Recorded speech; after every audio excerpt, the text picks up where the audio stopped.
बेटा, शादी के बाद अपना बेटा अपना कहाँ रहता है। मम्मी भाभी कहाँ है, नज़र नहीं आ रही है।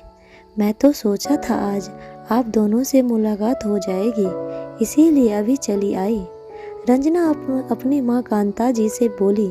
कांता जी बोली, बेटा तेरी भाभी को क्या काम है, बस दिन भर अपने कमरे में पड़ी रहती है, जब देखो आराम फरमाती रहती है। तू तो जानती है मुझे तो दोपहर में भी नींद नहीं आती, इसीलिए जागती रहती हूँ।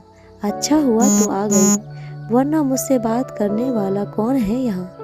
पूरी दोपहर टीवी देखकर गुजार देती हूँ। तेरी भाभी तो रसोई से काम निपटा नहीं कि अपने कमरे में घुस जाती है, फिर चाय के समय ही बाहर आती है। रजनी अब बोली, मम्मी आपने भाभी को ज़्यादा ही सर चढ़ा रखा है, इसीलिए काम निपटाकर अपने कमरे में सोने चली जाती है। अभी भी बहुओं की लगाम अपने हाथ से छोड़नी नहीं चाहिए, वरना हमें ही भारी पड़ता है मम्मी। विनय भैया भी तो भाभी के कहने में नहीं आते ना। कांता जी बोली, अरे बेटा शादी के बाद अपना बेटा अपना कहाँ रहता है, वहाँ भी पत्नी के सुर में सुर मिलाने लगता है। तेरा भाई भी तो तेरी भाभी के रंग में रंगने लगा है, वह जो बोलती है वैसा ही करने लगा है। मगर तू तो जानती है मैं भी कम नहीं। एक दिन ऐसा ड्रामा किया घर में कि विनय को मेरी बात माननी ही पड़ी। अब मेरे सामने बीवी की तरफदारी नहीं करता है, पहले तो बीवी के पीछे पीछे रसोई में चला जाता, मेरा भी लिहाज नहीं करता था। मगर उस दिन के बाद दोनों मेरे सामने ज़्यादा बात तक नहीं करते। रंजनी खुश होकर बोली, अरे वाह मम्मी, वैसे ही तो कहते हैं घर की कमान अपने हाथों में रख लेना, वरना कल के दिन भाभी भैया को हमारे खिलाफ भड़काते देर नहीं लगाएगी। अच्छा किया आपने जो समय होते ही रोक लिया दोनों को। अब बेडरूम में उन्हें जो करना है करे, मगर आपके हमारे सामने एक दूसरे से दूर रहे, वरना भैया यदि पूरे घर में भाभी के पीछे पीछे घूमेंगे तो हमारी क्या कद्र रह जाएगी। कांता जी बोली, हाँ रंजनी, शुरुआत में तो यही हो रहा था घर में, मगर अब सब ठीक है। और बता तेरा कैसा चल रहा है तेरे ससुराल में। रजनी बोली, मम्मी आपके दामाद अंकित को तो आप जानती हैं कैसे मेरी हाँ में हाँ मिलाते हैं, बस उनका साथ है तो ससुराल में दिल लग जाता है, वरना मेरी सास और ननद को तो आप जानती ही हैं। अंकित के सामने तो सास और ननद को भी चुप बैठ जाना पड़ता है मम्मी। अंकित मेरी बुराई बिल्कुल नहीं सुन सकते हैं। कांता जी बोली, अंकित जी तो बहुत अच्छे हैं, मैं जानती हूँ बेटा, वे तुझे कोई तकलीफ नहीं होने देंगे। और रही तेरी सास और ननद की तो बात, जब पति साथ दे तो वे क्या बिगाड़ लेंगी। मैं बड़ी किस्मत वाली हूँ जो मुझे ऐसा दामाद मिला है जो मेरी बेटी को खुश रखता है। रंजना और कांता जी बातें कर ही रही होती है कि अंदर से रुचिका आ जाती है और कहती है, अरे दीदी आप कब आई। कांता जी कहती है, जब तू अपने कमरे में आराम फरमा रही थी। रंजना तो कब की आई हुई है, मगर तुझे फुर्सत ही कहाँ है तेरे कमरे से निकलने की। रुचिका बोली, मम्मी मैं अभी आधे घंटे पहले ही तो सोने गई थी। आप तो जानती ही आज काम वाली बाई ने भी छुट्टी ले ली थी, जिस वजह से घर का सारा काम मुझे बहुत ज़्यादा था। रंजना बोली, भाभी यह सब छोड़ो और यह बताओ इस बार आप लोग मुझे क्या गिफ्ट दोगी। रुचिका बोली, दीदी गिफ्ट तो आपके भैया ही देंगे, मैं थोड़ी नौकरी पर जाती हूँ। कांता जी बीच में ही रुचिका को टोकते हुए बोली, बेटा विनय तो रंजना को गिफ्ट देते रहता है, इस बार रंजना तुमसे गिफ्ट मांग रही है तो रुचिका तुम्हारा फर्ज बनता है कि तुम रंजना को कुछ गिफ्ट दो। रुचिका बोली, मगर मम्मी जी मैं। कांता जी बोली, अरे तेरे मायके से जो तुझे सोने की अंगूठी आई है अभी हाल ही में, वही दे दे। रुचिका बोली, वह अंगूठी तो मेरी माँ की आखिरी निशानी है। मम्मी जी आप जानती हैं अभी 1 साल पहले ही माँ का देहांत हो गया, तब माँ ने भाई भाभी से वह अंगूठी मुझे देने के लिए कहा था। रंजनी बीच में ही बोली, मुझे वैसे भी सोने की अंगूठी नहीं चाहिए मम्मी। आजकल तो डायमंड का ज़माना है, इस बार तो मुझे गिफ्ट में डायमंड का ही चाहिए। कांता जी बोली, तू फिक्र मत कर बेटा, इस बार तेरी भाभी अपने मायके से गिफ्ट में डायमंड का ही मांगेगी। रुचिका, तुम अपने भाई से गिफ्ट में इस बार डायमंड मांग लेना और कह देना कि तुम्हें तुम्हारी ननद को गिफ्ट करना है। रुचिका बोली, मम्मी जी, मैं रजनी दीदी के गिफ्ट के लिए मेरे मायके वालों को तो परेशान नहीं कर सकती हूँ ना। शायद शादी के इतने सालों बाद भी मैं अपने मायके से चीज़ें मांगूं, अच्छा लगता है क्या? कांता जी बोली, इसमें अच्छा लगने की क्या बात है बहू, ससुराल वाले तो बहू के मायके से मांगते आए थे और मांगते रहेंगे। रुचिका बोली, आज के ज़माने में ऐसे खोखले विचार कोई नहीं रखता है मम्मी जी। मैं रसोई से आप लोगों के लिए चाय नाश्ता लाती हूँ। रुचिका की रसोई में जाने के बाद रजनी कांता जी से बोली, बेटा देखो मम्मी कैसे जवान लड़ चलाती है भाभी। कांता जी बोली, हाँ बेटा देख रही हूँ, उसे तो मैं बाद में बताती हूँ, तू फिक्र मत कर, इस बार तुझे डायमंड जरूर दिलवाऊंगी। रुचिका रसोई में आकर रो पड़ती है और उसे अतीत की सारी बातें याद आ जाती है, जब वो घर में पहली बार दुल्हन बनकर आई थी। रजनी को जब घर वालों ने बोला कि वह भाभी के आए गए सामान में अपनी पसंद का कुछ भी उठा सकती है, तब रजनी ने रुचिका की 2-3 भारी भारी साड़ियाँ उठा दी थी। तब कांता जी भी सभी रिश्तेदारों के सामने यही बोली थी कि देखा मेरी बेटी की पसंद कितनी अच्छी है। रुचिका की माँ ने कितने प्यार से दी थी वह साड़ियाँ रुचिका को, मगर रजनी ने वह साड़ियाँ लेने से पहले एक पल भी नहीं सोचा। यह सिलसिला यही खत्म नहीं हुआ। रजनी जब भी मायके आती, अपनी भाभी रुचिका के मायके से आई हुई चाहे कितनी भी महंगी चीज़ें क्यों ना हो, उठा ले जाती और कांता जी भी बेटे का पूरा साथ देती। विनय ने रुचिका के साथ ऐसा व्यवहार होते देख अपनी माँ कांता जी कहा भी, मगर कांता जी ने ये बात का बतंगर बना दिया और कहने लगी, इसे तो बीवी का रंग चढ़ गया है, कल की आई हुई लड़की का साथ देने लगा हमारा बेटा, तो अभी से इतने माँ और बहन गलत लग रहे हैं और बीवी सही लग रही है। बस यही आखिरी दिन था जब विनय ने रुचिका का साथ दिया था। वह विनय रुचिका का साथ भी नहीं दे पाता था, क्योंकि वह घर में बात को बढ़ाकर घर की शांति भंग नहीं करना चाहता था। रजनी की 10 वर्षीय बेटी लवन्या हमेशा अपनी मम्मी का यह व्यवहार देखती। एक दिन वह अपनी मम्मी से बोली, मम्मी, मामी को कितना बुरा लगता होगा, आप हमेशा उनकी महंगी महंगी चीज़ें उठा लाती हो। उन चीज़ों पर तो सिर्फ मामी का हक है, क्योंकि वे चीज़ें उनके माता पिता ने उनको दी है।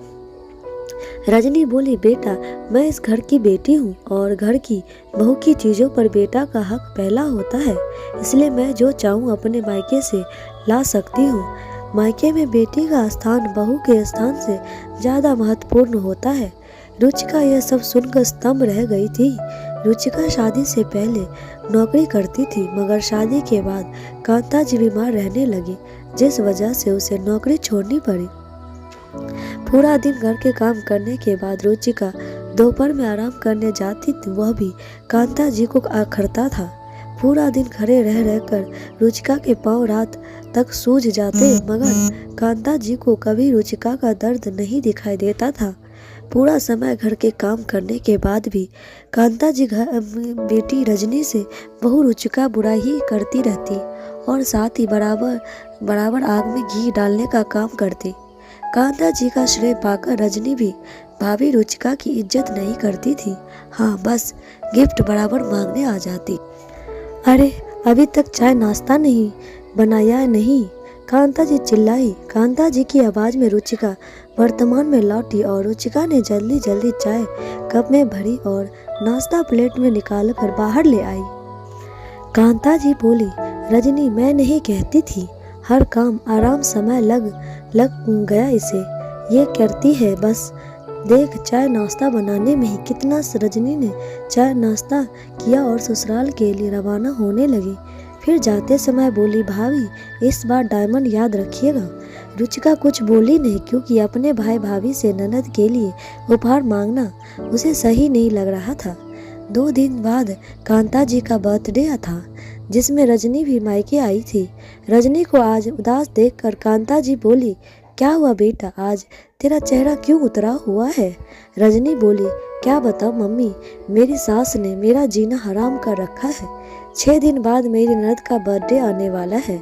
मेरी सास ने मुझे लिस्ट थमा दी है और कहा है तेरी मम्मी से यह सारा सामान घर की बेटी के लिए ले आना। थोड़े दिन पहले मम्मी जी कह रही थी कि क्यों ना हम मेरी बेटी को एक कार गिफ्ट में दे दे। मुझे तो डर है कि कहीं मुझे कार भी तुम लोगों से मांगने ना कह दिया जाए। मम्मी, तेरी मेरी ननद का जब मुंह मन करता है मुंह उठाकर मायके चली आती है। मैं तो तंग आ गई हूँ इन सास ननद के झमेलों से। मेरी ननद भी बिल्कुल कम नहीं है। मम्मी, जब देखो भाभी गिफ्ट करती रहती है, और मेरी सास ने तो उसकी बेटी को सर पर चढ़ा रखा है, जिसका परिणाम मुझे भुगतना पड़ता है। उन्हें इतनी भी समझ नहीं है कि बेटी। कांता जी बोली, कैसे बेकार लोग हैं तेरे ससुराल वाले, के मायके वालों से कैसे गिफ्ट मांग सकते हैं। और अब ननद को जो भी चाहिए अपने पति से ले, अपनी भाभी से भला कौन गिफ्ट मांगता है? कार लेना तो अब तुम्हारी ननद के पति का फर्ज बनता है, तुम्हारा नहीं। सारी गलती तेरी सास की है, उन्होंने ही बेटी को इतना सर पर चढ़ा रखा है। रुचिका यह सब सुनकर बोली, मम्मी जी दे दीजिए ना सारा सामान जो दीदी के ससुराल वाले मांग रहे हैं।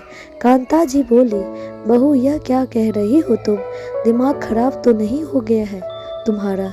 रुचिका बोली, क्यों बुरा लग रहा है मम्मी जी, आप और दीदी भी तो अब तक यही कर रहे थे। अब जब अपनी खुद की बेटी की बारी आई तो आपका यह बात समझ आई कि बेटी के मायके से कैसे गिफ्ट मांगे जा सकता है। बहू भी तो किसी की बेटी है। मम्मी जी, आप लोग हमेशा मेरे बारे में बातें करते हो कि मैं दिन भर कुछ नहीं करती, बस आराम करती हूँ। मगर मम्मी जी, आप यह भूल जाती हैं कि मैंने सिर्फ नौकरी आपके बीमार होने के कारण छोड़ी ताकि आपकी सेवा कर पाऊँ। रोज़ सुबह 5 बजे उठकर मैं सभी का नाश्ता, चाय और टिफ़िन तैयार करती हूँ। आपकी समय पर दवाइयाँ देना, आपको अस्पताल ले जाना, सब मैं ही करती हूँ। आपके बेटे को तो उसके मौजे कहाँ पड़े हैं यह तक पता नहीं होता है। उनके मौजे तक उनकी हाथ पकड़ाती हूँ। शाम तक यह पाँव सूज कर लटक हो जाते हैं, मगर फिर भी आप लोगों के हिसाब से मैं करती ही क्या हूँ। रजनी की बेटी लावण्या बीच में ही बोल पड़ी, मम्मी मेरी शादी ऐसी जगह करना जहाँ कोई ननद या सास ना हो। मुझे हमेशा मामी को देखकर बहुत बुरा लगता था जब आप उनसे गिफ्ट के नाम पर उनकी माँ की दी हुई चीज़ें ले लेती थी, और नानी और आप भी फिर भी मामी की बुराइयां करती रहती हो। लावण्या के मुंह से ऐसे शब्द सुनकर रजनी का दिमाग सुन्न पड़ गया, और रुचिका भी तो बिल्कुल सही कह रही थी। आज बहू रुचिका ने सास और ननद की आंखें खोल दी थी। जो चीज़ लावण्या जैसी छोटी बच्ची को समझ आ गई थी, वह कांता जी और बेटी रजनी को बहुत देर बाद समझ आई थी। रजनी बोली, भाभी आप इतने सालों से बर्दाश्त कर रही है, मगर फिर भी कभी आपने अपनी जबान नहीं खोली। भाभी, आज आपने और लावण्या ने मिलकर हमारी आंखें खोल दी है। भाभी, मुझे माफ़ कर दीजिए। मम्मी, जो चीज़ मेरे ससुराल वाले मेरे साथ कर रहे हैं, यदि वही चीज़ हम भाभी के साथ करेंगे तो हम में और उनमें क्या फ़र्क रह जाएगा। कांता जी भी बोली, हाँ बहू, मुझे भी माफ़ कर दे। मैं यह बात भूल गई थी कि बहू भी तो किसी की बेटी है। आज अपनी बेटी को दुखी देखकर तुम्हें तेरे दुख का एहसास हुआ। रुचिका बोली, मम्मी जी, दीदी और लोगों अपनी गलती का एहसास हुआ, मेरे लिए यही काफ़ी है। आप लोग बैठिए, मैं आप लोगों के लिए खाना बनाती हूँ। रजनी बोली, भाभी मैं भी इस घर की बेटी हूँ, कोई मेहमान नहीं। वैसे भी आप हमेशा घर के सारे काम करती रही, फिर भी मम्मी और मैंने आपको कभी सम्मान नहीं दिया। आज आप आराम से बैठिए, मैं आप सभी के लिए खाना बनाऊंगी। मैं भी खुशनुमा माहौल था घर में। बरसों बाद रुचिका को भी घर में वह सम्मान मिला था जो हमेशा बेटी को आया था। दोस्तों, अक्सर घरों में देखा जाता है कि घर की बेटियों के आगे बहुओं की कीमत कुछ नहीं समझी जाती है, मगर लोग यह भूल जाते हैं कि आप जैसा दूसरों की बेटी के साथ करते हो, वैसा ही आपकी बेटी के साथ भी हो सकता है। इसीलिए बहू और बेटियों में कभी भेदभाव ना करें, दोनों को समान दर्जा दें। एक इस घर से विदा हुई है तो दूसरे इस घर में आपके लिए आई है, दोनों ही आपके घर की लक्ष्मी है। इस कहानी को लेकर आपकी क्या राय है? मेरी कहानी पसंद आने पर लाइक, कमेंट और ज़रूर करें और सब्सक्राइब अवश्य करें। धन्यवाद।